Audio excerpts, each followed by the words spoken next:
కల్తీ నెయ్యి విషయంలో సిబిఐ సిట్ ఛార్జ్షీట్ రిలీజ్ చేసిన దగ్గర నుంచి ఏపీలో రాజకీయ దుమారమే రేగుతుంది.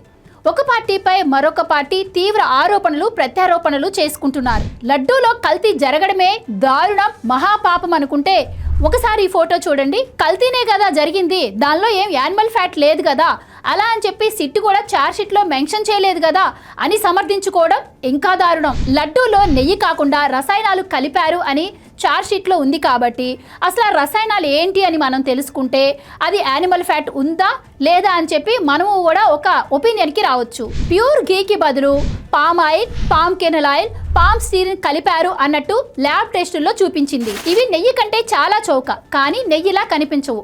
అయినా సరే ఇంతవరకు ప్రాబ్లం లేదు. కానీ నెయ్యిలా కనిపించాలి, నెయ్యి వాసన రావాలి కదా, అందుకే దానిలో ఇంకొన్ని రసాయనాలు కలిపారు.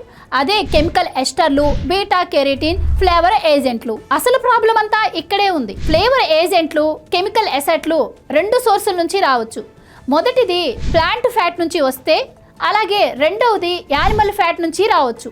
అంటే సరఫరా చేసే కంపెనీకి సరైన సర్టిఫికేషన్ లేకపోతే దీంట్లో జంతువుల కొవ్వు లేదు అని కొట్టిపారేలేం. యానిమల్ ఫ్యాట్ కలిసింది అన్న విషయాన్ని జగన్మోహన్ రెడ్డి గారి హయాంలోనే ఎన్డీడీబీ ల్యాబ్ రిపోర్ట్స్లో మెన్షన్ చేశారు. ఇదే విషయాన్ని మొన్న మధ్య బాబు గారు కూడా చెప్పడం జరిగింది.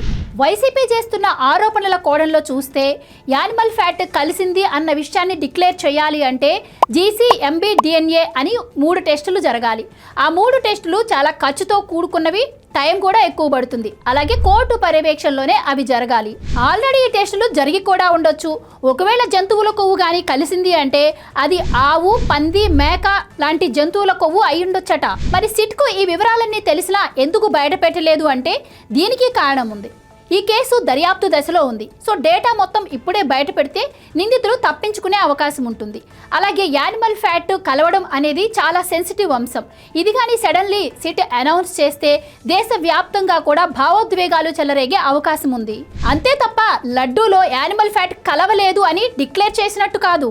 ఏది ఏమైనా లడ్డూలో కల్తీ జరిగింది అన్నది సైంటిఫిక్ గా ఎస్టాబ్లిష్ అయ్యింది గనక ఇది కేవలం ఫుడ్ సేఫ్టీ అంశం కాదు.